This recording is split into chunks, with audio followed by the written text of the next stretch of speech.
Something to offer, the show that goes to the heart of people living their dreams, and we'll meet them in just a moment.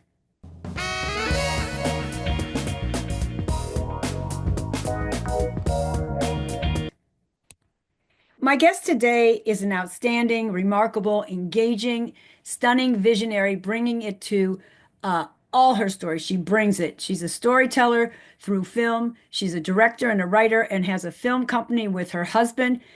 Some of her films are All About You, All About Us, Women Thou Art Loosed, For the Love of Ruth, Love Under New Management, Black Aria, The Clark Sisters, Fanny, Kemba, Hellenbeck. She directs for TV. Some of the episodics are Chicago PD, All American Homecoming, Bel Air, Found. The list goes on. I am honored and delighted to have this gem of a human being here to share about her recent film, Albany Road, that she and her husband, Michael, produced, and she wrote it and directed it, and they actually financed the whole thing themselves. It's a Christine and Michael Swanson film, a knockout with Albany Road. I am pleased to welcome Christine Swanson to the show. Christine, I'm so thrilled to be with you, this a woman that I have heard so much about for so many years, most of your adult life, not probably. I was in college when you were becoming close and fast friends with part of my family, my brother's children, and you went to school with them, and you still remain dear friends with them. So I am, and we also have been trying to do this probably since 2016 or something, even before Zoom. Thrilled we can do it today. I wanted to ask right away, your work as a director seems to have always an element of humanity and the interconnectedness that of all of us, and through our personal journeys and spotlighting, holding the mirror up for people, and people transforming and evolving and overcoming obstacles that come their way. When did film do that for you, like as a young person, or did you uh, get more involved in it? And how did that direct you to wanting to do it then, or was it some other time? And I know you went to Notre Dame and did film studies and Well, I certainly remember a time growing up in Detroit where um, I attended a lot of screenings, or I went to the movies. That's what we call it. I went to the movies, and I loved it. And I can remember more so than watching television. I didn't watch a lot of television, um, but movies was going to the movies was a special, unique experience. And I would go back and watch the same movies over and over and over Mm. again. And now that I have taught screenwriting for many, many years, I tell young people that really when you watch a lot of content and a lot of storytelling, you're getting indoctrinated into structure unwittingly. So I just believe it started really young in me connecting with images in movies and not knowing why. We don't understand why, but it's you're being pulled into the storytelling and you care about the journeys that these characters are going on. And at the end of it, you have this kind of visceral experience that you connect with, and that always just stayed with me regarding movies mostly. And so that foundation was being laid way early in my youth. Mhm. So can you tell me a little bit about how, like when you selected Notre Dame, a great college, did you know at that point you were gonna because you took film studies there and things, but I also know, because I'm probably one of the few people who went to a talk back before I saw the movie, just because I had to Right, right. teach, um, that at some point in your life, I think it might have been before you went to NYU or when you got there, Spike Lee made a very Yes. big shift in your life. And I just want you to know that some of the early work I did in film, I worked on Spike Lee films. I was Oh, in the nice. films, and it was a great experience. So yeah. Right. So when I was a freshman at Notre Dame, I actually was a finance major because I didn't. know what to study, but I thought if I studied finance, maybe I could get a job, you know? So Mhm. I went about it totally wrong. That's not the way that you approach college, but I didn't have any other way to look at it. And then thankfully, and as fate would have it, Spike Lee came to University of Notre Dame and spoke the first semester of my freshman year. And in listening to him speak, the first realization I had was, wow, people make movies for a living. Mhm. And the second realization I had was, I'd really like to try that. So after Spike came to Notre Dame, I changed my major to film studies, and I took production courses. And really, the courses that really pulled me in were more of the aesthetic courses and the examination of characters and um, pretty much English. Backstories and all those kind of things. Well, it's English and breaking down like Mhm. the gaze and whose perspective are we looking at and why and what's the meaning and context behind storytelling. Mhm. So I did a lot of that kind of studying as an undergrad at Notre Dame, but because Spike Lee went to NYU film school, I just decided like, okay, if I want to be a filmmaker, then I too need to attend NYU film school. So I applied to NYU, not knowing like it's easier to get into Harvard Law School than NYU Film School, but it's just I you couldn't have told me like anything. I was just determined. I applied, I got in, and then my third year at NYU, Spike was my directing teacher.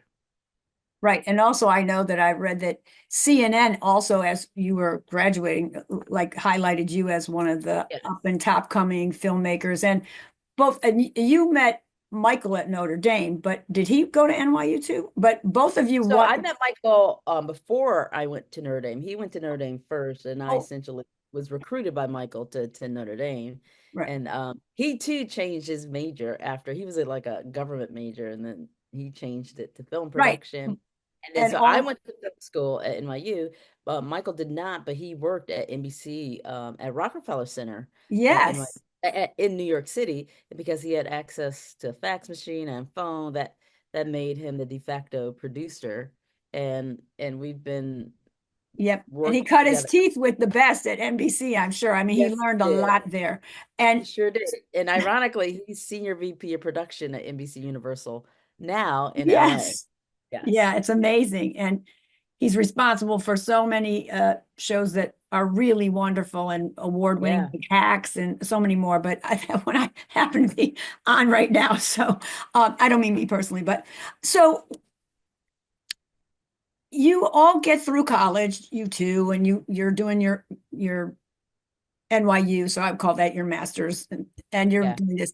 At what point in, or when all that was over, and you're a united front, I don't know what's, we don't have to get into exactly when you got married, but you became a team, like a team, Yeah. a production team, and a team as human beings and parents and husband and wife.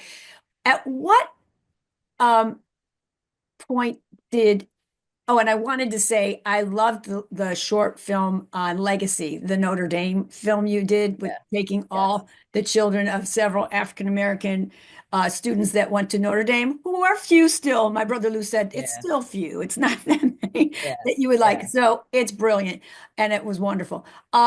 When did and faith is very important. Your film company's called. I wondered when in your journey did you come up with that and what got you to that title? Because titles and names are very important in what we do and our mission. And I know it's complete in there. And I know that that phrase, faith works, does work because when we talk about the current film and almost any film you've directed, Mm-hmm. there is an element of human beings when they decide to have faith that things work in spite of whatever. Mm-hmm. Mm-hmm. So, right away after I graduated from NYU, which well, I would say we started our production company in 1997. I was still a student at NYU, and we called it Faith Filmworks because, um, unwittingly, like in hindsight, I'm like, oh, that's the perfect name. But the initially it was like, we just believed that this was going to be a long road and we needed some modicum of faith to one, take the journey, and two, believe in ourselves, that we were that crazy enough to do it. And we did. Like when I graduated, it's like we packed up the truck and moved to Beverly, you know. Yeah. We did that, and we did it totally on chutzpah and faith. And in hindsight, looking at the trajectory of our careers since we started, like I look back at it like, wow, why did we think we could do that? And we did. So it's kind of the name becoming manifested in real time, Right. and here we are, and we're still forging paths that take a lot of guts and faith to try some things that aren't typical or ordinary. So it just works for us because that's the only way that I look at life. Like, if I have to have faith in something outside of myself, I have to have faith and belief in what I'm doing, and I have to have faith and hope that others on the other side of what you're doing also can connect with the storytelling, because that's, like, honestly, making a film is not hard today. But Now, telling a story that can transform it's or have an experience for critical. people Yes. is really important. It's That's the hard part. Yes. That's like that's I where the said, make magic has to happen. That's where the faith and absolutely. the heart and the all That's the hard right. work has, all the So, determination. I heard somebody say, like making a movie is really hard. Making a good movie is warfare. But making a great movie is a miracle. Um, I have in my and to me, how do you define a great movie? To me, a great movie is one in which an audience can have an experience watching your film outside of me. Like, I've done the work, and now let's present it to the audience. And if they can walk away and genuinely feel as if they went on a journey and had an experience, I'm like, that's the goal. And that part of it is not my business Right. beyond It presenting the work. right. And it's also it's like when you're in the making, like you two are and your whole team, it transcends, like it's not really it's not really yours anymore. It's yours, but what makes it for the audience is the part that's really you can't explain. I mean, it's all of the energy and all of the things coming together because of the effort of and the storytelling. So we'll take a moment for an offering.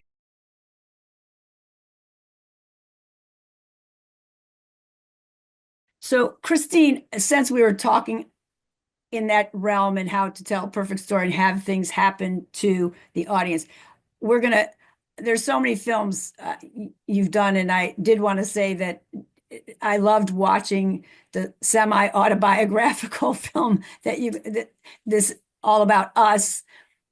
It was so amazing, and I thought, oh, that young actor was so good in it. And I was like, at the end I realized it was your son, but that he, Uh, how y'all got him to do all that stuff, but yeah, it was brilliant. I mean, and you had great cast in that as well. I love, I love, I love those two, but I love him a lot. I've seen him in a lot of work, and he's great. They're both, yeah, but they were really great with the baby. I mean, they were yeah, really, you would have thought it was their child. And yes. I guess it didn't hurt that you were around to get him to all these things he had to do. I don't know how he got so sick. But You anyway, know, that kid is currently studying in the BFA acting program at USC. oh, that's wonderful because Is that he, crazy? well, he had the skills back then. I said he really did. He was like That's so, right. so That's perfect. right. So now on to Albany Road to me is a faith in action for the viewers and in the making. It was a 25-year or Mm, something vision of yours. I know it's transformed to yeah. include other storylines. It, I have to say the cast is amazing. And when the film starts, it's high stakes right away. It's like stuff's on the line for people. People got to get places. People got to do things. And I think from the minute it begins, and what has it taken to hold that vision, keep it going, and see it to this point? And it is just a really moving film. And it really talks about, I mean, it like you have to trust, at some Right. level, life and the people around you. And that's how it is when you make a film, I think, too. It is. And the thing that I can say about Albany Road, and especially after having done it, like sometimes you're just creating in a vacuum and you're doing the work. Like, like we're laying bricks, Mhm. right? And every day we just go out and lay more bricks, right? And sometimes when you're that granular with it, you really don't understand like the impact of what you've done until you've laid all the bricks and you stand back and you look at it and you're like, oh my goodness, I think we just created something really interesting. Now I understand what was in the writing, and I understood, the details of it again on a granular level, but there's no guarantee that it's going to work. It's just again the faith that comes into doing what you do, with a sense or inkling that, I think this is going to work. I Mhm. think this is going to work. And then convincing other people this is going to work. Come with me on this Yeah, journey. enroll them in your journey. That's Enroll them right. in your And journey. then we just start laying the bricks, and you just keep doing that, until you finish what you've done. And then again, it's the offering that we make to the audience that we build for, that we then hand it over. And the way I look at it, and this is where I believe my faith comes in, is after I've made that offering, the rest is not my business. Right. Truly, you make that offering and you pray that the Lord blesses it Mhm. only in the way that others may receive it. Like with his blessing on it, how they receive it is now God's business. With them. That's right. That's right. So this is why filmmaking is such a tricky thing, because it's particularly now, because um, pre-pandemic, going to the movies was a regular thing. Post-pandemic, it's really about the small screen and Mhm. streaming services and what have you. So to get even people to watch a film in a theater, is not it's not a foregone conclusion as if, people will automatically show up. It's you really have to earn. You have to earn their viewership. And then the hope is in earning your viewership, I will have made it worth your time. Well, this film, you definitely have made it worth people's time. I wanted to say, so many things come up for me when I was watching it, and there's so many interesting uh, recurring things.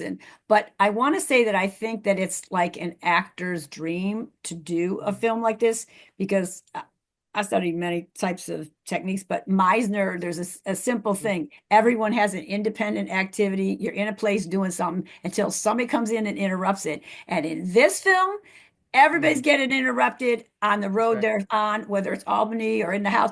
Even and the part I said, "Oh my God, it's all going on," and then all of a sudden, two more people are coming to the house, and who come? Right. I'm like, okay, this is kind of funny, but it's kind of like interesting, you know. Right. I don't know if I want to tell the whole story, but Right. to have them come and then have her have this great voice, which I knew she was gonna, because all of a sudden she wants to sing, and she's singing the song that I, it's it's perfect for actors, because if you just Yeah. stay on your path until somebody interrupts you, that's it. And in this thing, there's constant ones, or the past is interrupting them, or the Right. weather's interrupting them, Right. or somebody, all y'all show up and oh, there's a surprise for the people showing up. There's a Right. surprise at the airport. There's just surprises over and over again, Yeah. which make people have to look and reflect at where they are now, where they're going. So you might want to talk a little bit about that and whatever you want to share. you have such wonderful actors in it. Lynn Whitfield is amazing as Paula, Renee Elise, I always say her name wrong, Goldsberry, Celeste, and then you have Jay Alphonse, you have Gary Durden, um, and Lisa Ardell, which you've known forever. Well, also many of these people, and what you said in that other talk back, I'm kind of talking on too much, is that you collect folks from different, like if you've worked with them before, you know who's going to be in right mix. Joe Halt, um, Rachel Nix, Lily Cowles, Ben Rappaport, and many others. I couldn't figure out the names of the two who come at the last set of guests that come to Right, right, the right, cousin's right, house, Carol's house. But yeah, all great and all so vulnerable, also right. allowing of letting people into their individual stories and how the interruptions or connections happen. So maybe you want to share a little bit about that. Well, it's really interesting storytelling is about a character's messy vulnerabilities. And I just I grew up under James L. Brooks, right? I remember one of my favorite two of my favorite movies of James L. Brooks is Terms of Endearment and Broadcast News, right? Always dealing with characters who are just messy, right? Like there's just there and it gets messier, you know? And that's what's most intriguing about characters is like the messier they are, to me, the more human they become. Mhm. So I just wanted to create like an environment where you talk about all the surprises left and right. It's like, let's put people in a situation where they're supposed to be polite and let's just throw an atom bomb on them and see what's the worst they can get. You know, how would they react? And then how do we put this all back together again? Now that's interesting. Like, It you know, is. and I like, and let's do it with some modicum of humor that comes out of the strangeness of life Or sometimes. the uncomfortability they're having with each other Absolutely. because you got people saying the same things at the same time, dreaming the same things. And one of the funniest things, now maybe just struck me, um, Paula Renee is at that dinner table, they're talking. She is holding this cookie for friggin' ever. And I'm like, okay, what's going on with this cookie? And then all of a sudden, I found that because she didn't Yeah, exactly know what to do with herself with I all this know. information. I know. And It then was and now, Renee, was that Renee, something when you write the script that's in there, or was it that actually something? was in there. And Okay, because sometimes I know your actors are know you well enough to bring stuff into, but But well, okay, we shot this movie in 23 days, so we didn't have a lot of time to improv. So pretty much 90% of what you see on the screen was on the page. So but what Renee Goldsberry adds to everything is just added layers of humanity, whether it be dramatic or humorous. Like she has so much range. So just playing around with things with her was just a joy. that was great. Um, I'm going to take another offering and then a little bit more with Christine. We'll see you in just a moment.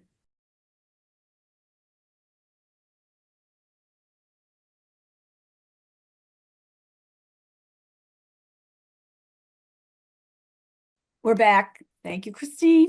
How do you write? Do you have a process, and how could you do it all along with the kids and you're doing directing for Yeah. hire, so to speak? I mean, you're going in on Yeah, other projects. How do you time that out, and then how do you yeah. revisit a film like this? You've written other So, versions of it, I'm pretty sure. So, right. So when I did Albany Road, I wasn't actively working as a director. I was still a stay-at-home mom.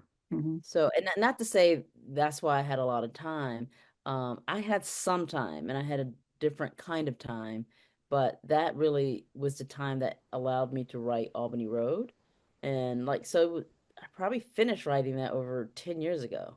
mhm. I probably started thinking about 25 years ago Mm-hmm. just ideas surrounding it.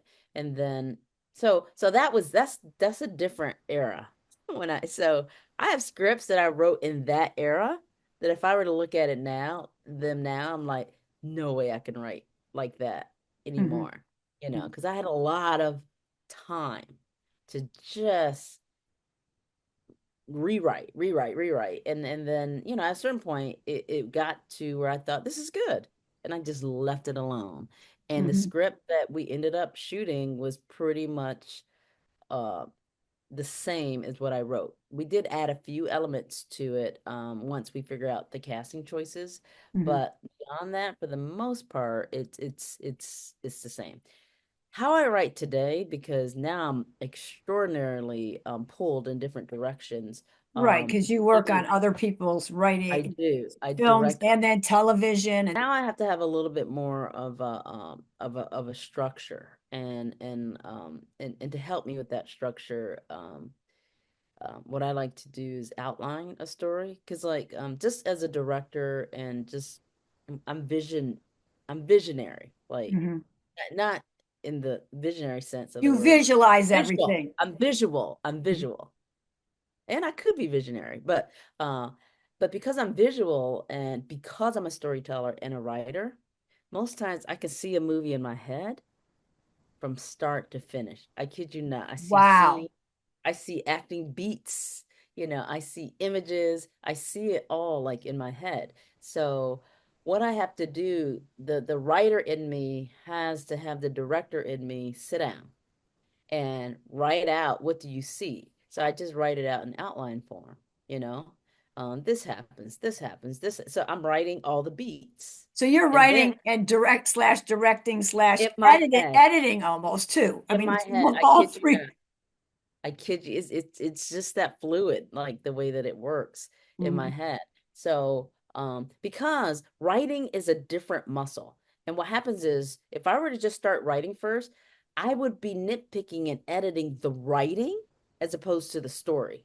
Right, So if I can reverse engineer and write the story down, all the plot points, all the major plot points and beats, just write it all down. Now I take that manuscript, and now I can sit down and write the screenplay. Okay. And right. then so I take each note or beat, and then I can write it. And then that process is going to be faster because I'm not editing the writing. I'm writing the story has already been You're a little set. detached from the writing because you're Yeah, writing you're documenting the visual aspect of the film. Well, thank you. that's the goal.